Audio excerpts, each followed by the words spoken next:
Just another routine mission. Why do they always say that before a mission? Of course it's routine, you haven't done anything yet.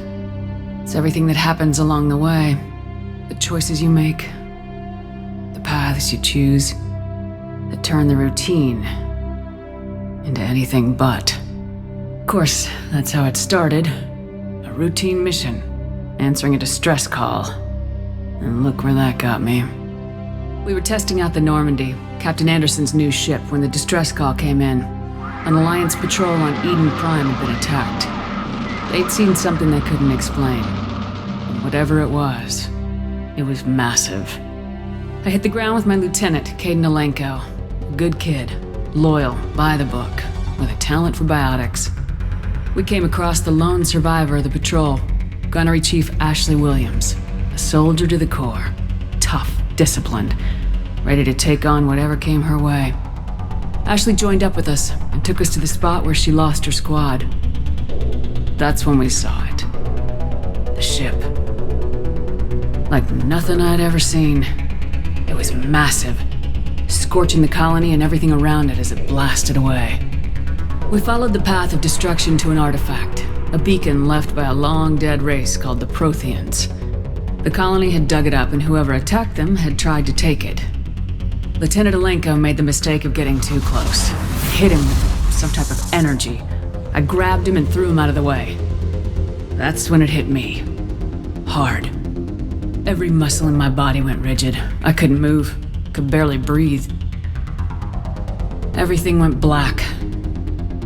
And then I saw something. Vision. Dream. A nightmare. By the time I woke up, we were halfway to the Citadel on our way to meet the Council. I was expected to explain what I'd seen. Anderson came along. So did Udina, our political representative on the Citadel. With those two heavyweights, it seemed reasonable we could persuade the Council that the ship we'd seen was a potential threat, as was the individual behind the attacks. The main suspect for the Eden Prime massacre was a Turian Spectre named Saren. He'd been seen by one of the survivors from the colony at Eden Prime, and there was some evidence to suggest that the ship was connected to Saren. But even Udina's pointed accusations weren't enough to convince the Council. They just couldn't believe one of their chosen elite Spectres could be guilty of something like that. They needed proof, which meant I needed proof. Fortunately, I wasn't alone in my search. Garrus, another Turian, wanted to help.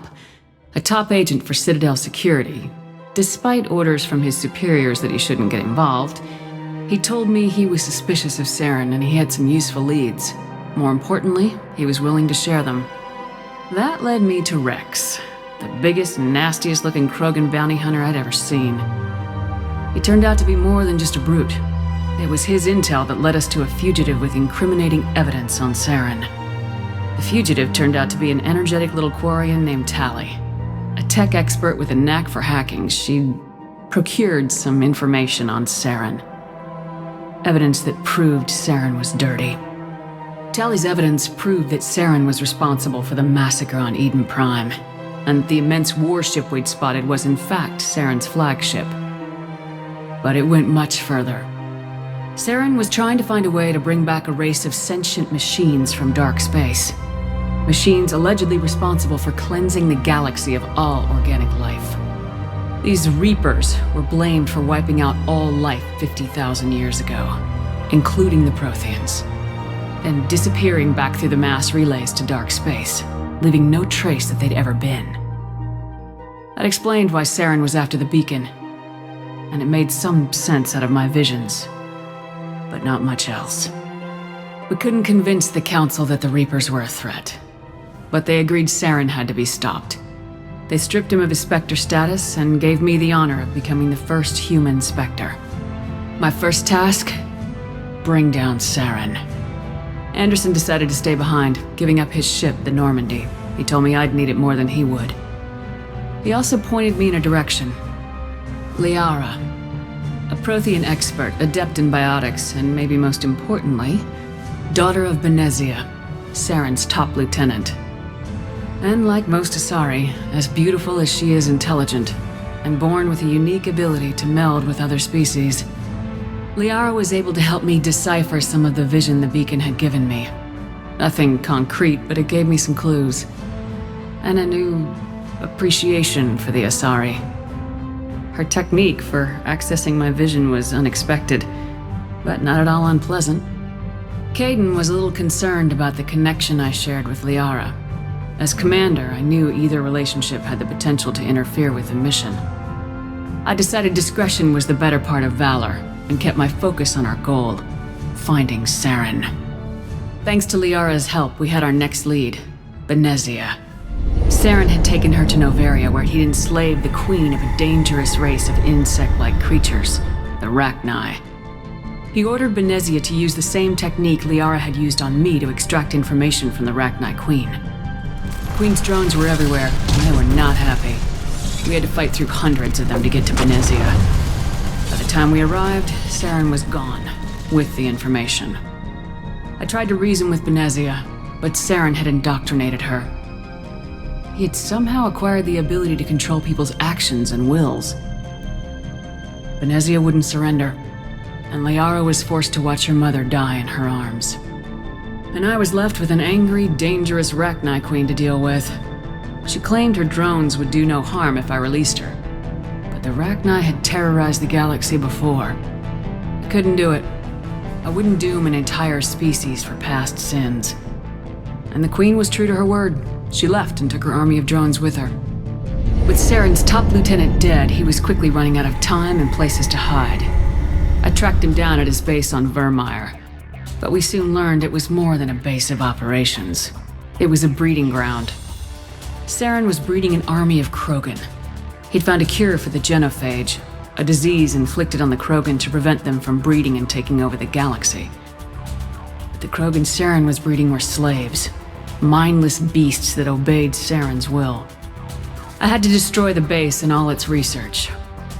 Rex disagreed, violently.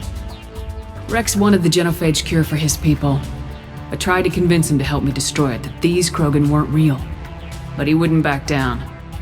Fortunately, Rex is smarter than he looks. He realized this wasn't the way to help his people, and that Saren was the real threat. When we finally got to the center of the base, I realized just how close Saren was to completing his plan. He was already in communication with the Reapers. Sovereign, Saren's flagship we'd all assumed was just a ship, was a Reaper. It spoke to me, threatened me. I could feel the menace it had for every living thing. It wanted me dead. It wanted us all dead. And I knew it was capable of doing just that.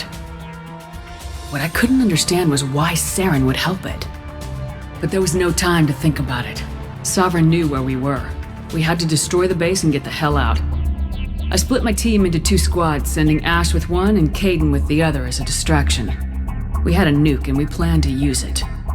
Before we could detonate the bomb, Saren showed up. We fought. I stalled him to make time for my team. And in talking to him, I realized the truth. It wasn't Saren who was indoctrinating everyone. It was Sovereign, the Reaper. And Saren was in deeper than all of them. He tried to convince me he was still in control. Said he'd found a way to reduce the Reaper's influence, but he was kidding himself. Or believing the lies Sovereign was telling him. Before I could convince him to stop, he ran, leaving me just seconds to extract my squad mates. I tried, but it wasn't fast enough. I could only save one of them. Kaidan was a good man and a great soldier. But I had to choose. And I chose Ash. That was the last time Saren would slip away from me. I knew then, the next time we met, one of us would die. With my team mostly intact, we chased Saren and his army to Ilos, a long-lost planet that had once belonged to the Protheans. As we prepared for what we knew would be a desperate fight, I spoke to my crew.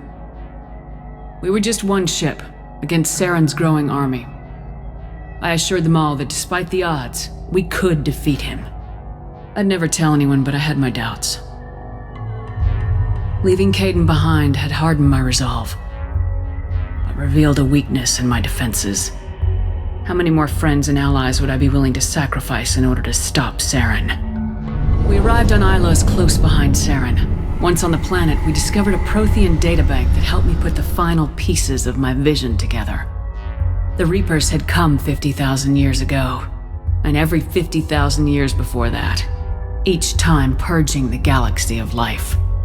The Protheans had fought and died like every species before them, but a few survived long enough to leave a parting gift. The Protheans had discovered that the Citadel was the key to controlling the mass relays. By sabotaging the Citadel, they found a way to close the relays to dark space, slowing the Reapers' return, giving us the time we needed to find a solution to stop the Reapers once and for all. Saren knew this. He was leading his army to take control of the Citadel and re-establish the relays to dark space, bringing the waiting Reapers here to destroy us all. We followed him to the Citadel. It was intact, but heavily damaged. He'd caught the Council fleets by surprise, and they were only now regrouping. And with Sovereign as his flagship, there was little hope that the fleets could counterattack with enough strength to take back the Citadel. But Saren was done running, and I was done chasing him. As the Alliance and Council fleets battled Saren's army outside the Citadel, I cornered the Turian bastard in the Citadel tower and confronted him. He died believing that the Reapers would save him. As I fought to regain control of the Citadel, the Council's flagship, the Destiny Ascension, fell under attack. Despite Saren's death, Sovereign and Saren's army continued to fight. The Council was aboard the Destiny Ascension and they were requesting assistance. But I knew in order to help them, I would have to put our Human Alliance fleet in jeopardy. The Council had to be saved. They represented the hearts and minds of the galactic community. Without them, the fleets would be in disarray. Even with the Citadel back in my control, Saren defeated and the Normandy leading the combined galactic fleet, the battle against Sovereign, a single Reaper, was relentless.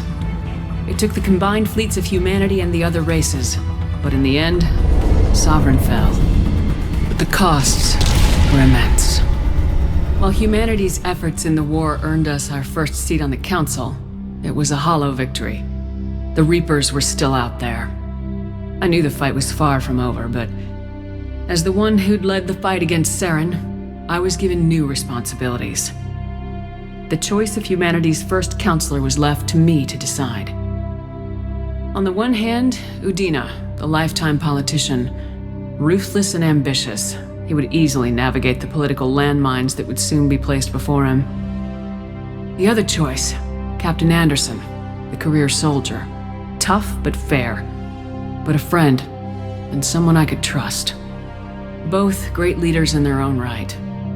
Anderson didn't want the job, which was a sure sign he'd be perfect for it. No ambition to get in the way. The war was over. The threat had passed. In time, the Council would rebuild itself. The Citadel could be repaired. Even the pain of lost friends would fade. But none of that mattered if the Reapers were still out there. And if they were all as powerful as Sovereign, we had to find a way to stop them. I had to find a way. I gathered my crew, took my ship, and went in search of answers. Officially, the Council would only say I was assigned cleanup duty, routing out any remnants of Saren's army. Just another routine mission